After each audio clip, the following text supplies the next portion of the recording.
Boa noite, alunos de Direito Penal 1. De antemão já falo que não vai ser um vídeo entusiástico como o outro, porque eu tive um dia muito difícil, muito complicado. Eu estou muito abatida, mas nós vamos seguir em frente, né? Eu acho que vai ser suficiente. Eu não tive nem ânimo de manuscrever, né, transcrever as partes mais importantes, fazer um resumo para vocês, mas eu sublinhei e eu creio que essas partes elas serão sim suficientes para vocês entenderem tudo e nós teremos exercícios. Tudo estará disponível para vocês no grupo de WhatsApp, como de costume, tá? Então vamos lá. Hoje nós vamos estudar os artigos 23, 24 e 25 do Código Penal, a saber, chamados excludentes de ilicitude, tá? O que é excludente de ilicitude? A gente sabe que o crime tem dois elementos, tipicidade e antijuridicidade ou ilicitude.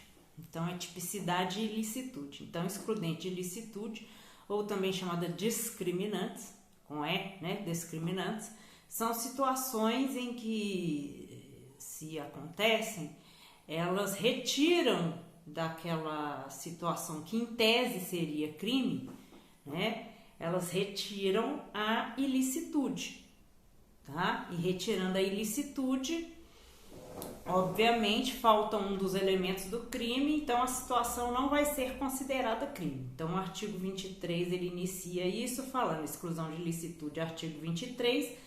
Não há crime quando o agente pratica o fato em estado de necessidade, em legítima defesa, em estrito cumprimento do dever legal ou no exercício regular do direito. Nós temos o parágrafo único que diz sobre o excesso punível. O agente, em qualquer das hipóteses deste artigo, responderá pelo excesso, doloso ou culposo. Então, vocês têm que entender que são situações que, se acontecem, né, em tese, normalmente seria crime, mas acontecendo essas situações de estado de necessidade, legítima defesa, estrito cumprimento do dever legal e exercício regular do direito, isso retira a ilicitude. Retirando a ilicitude não há mais crime, certo? Bem, especificando cada uma das coisas, os artigos 24, tá? O artigo 24 trata especificamente do estado de necessidade, aí nós vamos ver daqui a pouco. A legítima defesa é tratada especificamente no artigo 25. Então, vamos entender primeiro o que seria estrito cumprimento do dever legal, tá? Tá escrito. Estrito cumprimento do dever legal. O que é isso? É quando a gente atua no cumprimento de um dever seu, tá? Então, esse comportamento não vai ser ilícito.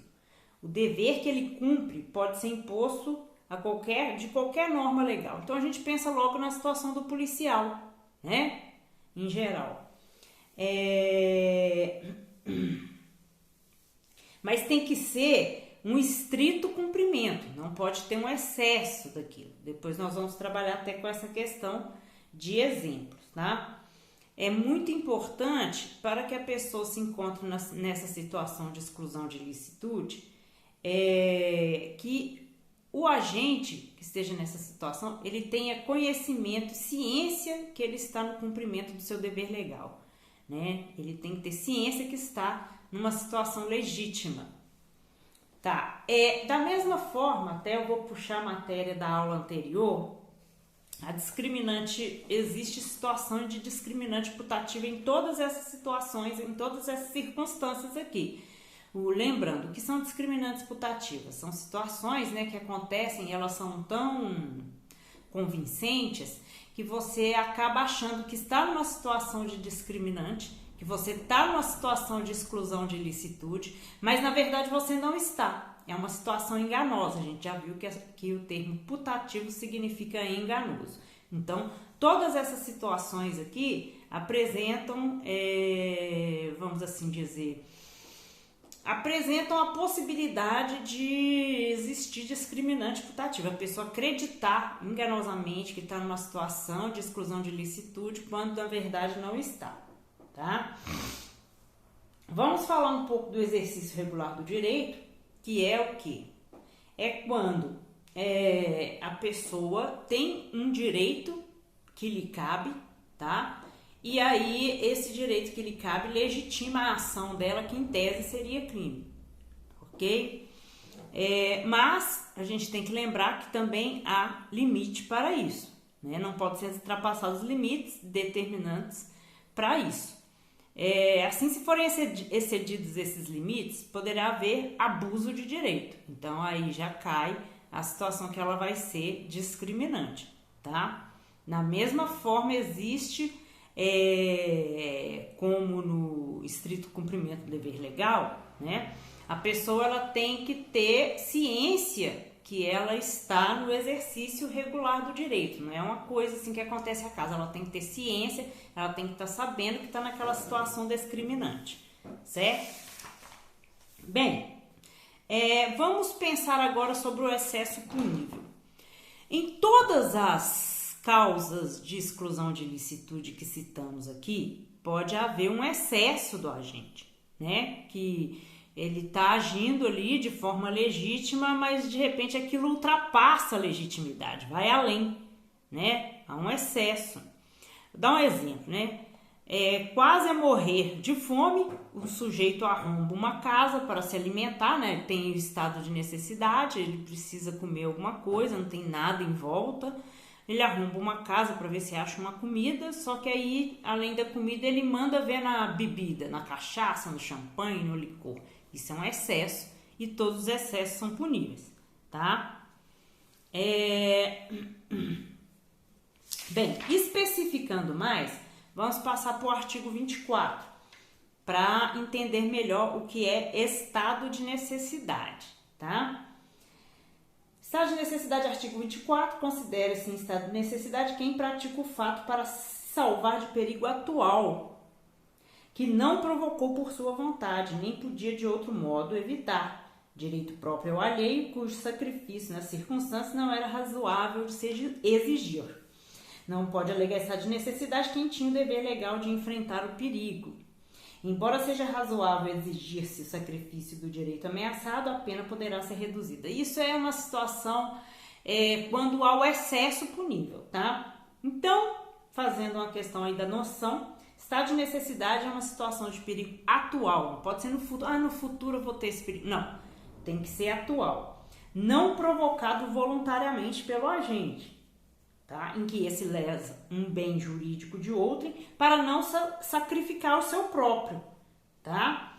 E que esse comportamento de sacrificar o bem jurídico do outro não pode ser exigido algo diferente disso, porque ele tem que se salvar, né? É aquela questão da autossobrevivência. Bem, o fundamento, estado de necessidade, também assim é a legítima defesa, tem em comum o fato que não poderia se exigir da pessoa uma conduta diferente, tá? É o que eu acabei de falar. Os requisitos do estado de necessidade são os seguintes: perigo atual, não pode ser uma coisa no futuro nem no passado, tem que ser do presente. Ameaça a um direito seu ou a de terceiro também, isso vale para salvar um direito de terceiro, de outra pessoa, cujo sacrifício não é razoável exigir. Mas também tem que haver a proporcionalidade, igual eu usei o exemplo, né? A pessoa abre a casa para poder pegar uma comida e pega um monte de bebida, né? Conduta não podia de outro modo ser evitada. Ou arrombava a casa, ou roubava aquele pão da padaria, ou morria de fome, tipo isso. E, né, um conhecimento que ele, se ele não fizer aquilo, ele vai se autossacrificar, tá? A gente tem que pensar nessas situações para poder, de fato, se enquadrar, né, numa situação real de legitimidade da ação, que retira dela a ilicitude e, portanto, não há crime. Existe um raciocínio no nosso ordenamento jurídico que é uma espécie de balanceamento de valores, né? O direito brasileiro fala de uma justificativa, né?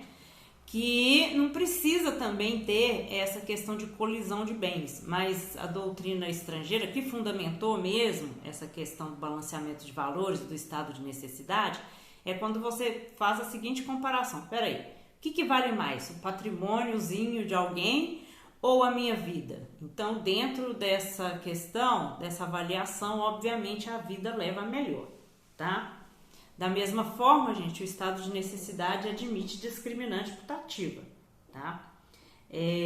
Quando uma pessoa pensa que está agindo em estado de necessidade, mas na verdade não está, né? Vou dar um exemplo meio esdrúxulo, mas que por exemplo, um drogado, uma pessoa usuária de droga, dependente, doente, né? Mesmo e tudo, a pessoa rouba para poder comprar droga. Por que isso pode ser considerado uma discriminante putativa? Porque é uma situação que vai se deparar com um raciocínio de que está escrito na lei que é uma situação que lhe causa necessidade sem a sua voluntariedade. Ou seja, se alguém, por exemplo, está passando fome, não é porque quer, é porque não teve outra maneira. Mas se alguém é usuário de droga, aquilo é voluntário dele. Então, na verdade, não é uma situação real discriminante putativa de estado de necessidade, mas sim uma discriminante putativa. A pessoa acha, nossa, eu preciso de todo jeito, mas não, porque a lei está escrita, né, que essa situação de necessidade não pode ter sido criada por sua própria vontade, tá? Ou por alguma opção. Enfim, isso é polêmico, mas é só para vocês entenderem. Entendendo mais agora o artigo 25, que é a legítima defesa, né? A gente tem aqui que entende-se em legítima defesa, o artigo 25 fala: quem usando moderadamente dos meios necessários repele injusta agressão atual ou iminente a direito seu ou de outrem. Então a noção disso é o seguinte: age em legítima defesa quem usando dos meios necessários e moderados reage à injusta agressão atual ou que vai acontecer, a agressão que está acontecendo ou que está prestes a acontecer a direito seu ou a direito também de outrem, tá? É muito comum, é muito simples pensar em legítima defesa, é um pensamento que já está aí inerente na população, né? O fundamento é quando a pessoa age em legítima defesa, protegendo seu direito ou o direito de alguém, em caso de excepcional urgência, né? Em face também de uma agressão que é injusta.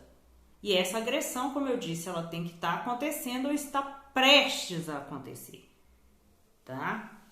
E não há outra alternativa a não ser que não aparece polícia, não aparece ninguém, e aí alguém tem que chegar e fazer aquela defesa, ou você se autodefender, tá? Ou você leva, né? Ou você impede dando no outro. É basicamente isso aqui. Trata-se de uma atuação que tem que ser necessária, tá? E ele vai incitar um dos maiores valores humanos, como eu disse, que é o de autopreservação, ok? Tanto na legítima defesa quanto no estado de necessidade, que são os mais veementes, excludentes da ilicitude, há uma situação de força maior, uma situação que de forma alguma você deve disponibilizar o seu bem-estar, o seu direito, em prol de, eu vou levar essa porrada, vou levar esse tiro porque eu não quero agredir o outro. Isso não é exigível de ninguém. É isso que vocês precisam entender, tá? Então, dentro desse raciocínio, nós temos como requisitos da legítima defesa a agressão injusta atual, ou seja, que está acontecendo ou que vai acontecer, a preservação de um direito, tá?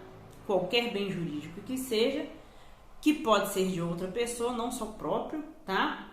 E tem que haver a utilização dos meios moderados, não pode haver exagero, tá? Moderados e necessários, ou seja, tem que ser eficiente também, tá? Existe o caso da legítima defesa putativa, isso são exemplos clássicos que a gente tem aí no direito penal. O que é legítima defesa putativa? Legítima defesa enganosa, tá? A pessoa acha que está agindo em legítima defesa e na verdade não está. Por exemplo, né? Você pode agredir quem invade a sua casa. Aí, né? Você tá lá, aí você escuta barulho de gente entrando na sua casa e tal, você pega um porrete, acha que é um ladrão, vai dar uma porretada nele, e quando vê seu filho que fugiu de casa e tá voltando da noitada escondido. Você achou que estava em legítima defesa e não estava. A pessoa não estava invadindo a sua casa.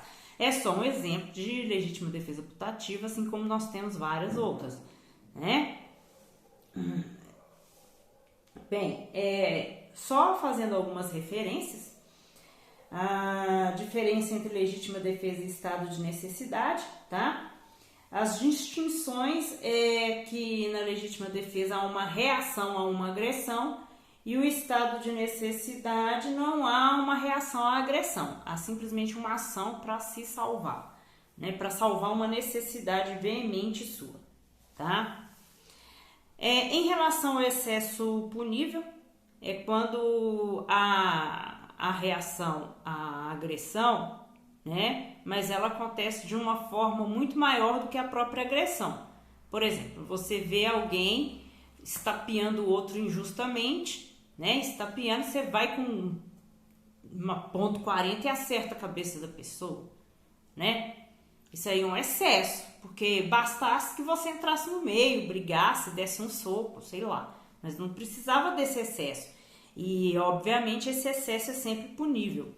Ele é punível tanto na forma dolosa, como eu falei, né, dando esse exemplo do tiro, quanto também na forma culposa. Por exemplo, aí você entrou numa luta para defender a integridade física de outra pessoa, aí você dá um soco porque você é mais forte, você dá um soco muito grande, aí acaba que a pessoa cai e ao invés dela ter só lesões leves, ela tem uma lesão mais grave. Isso aí é culposo, mas também, de certa forma, isso é punível, tá?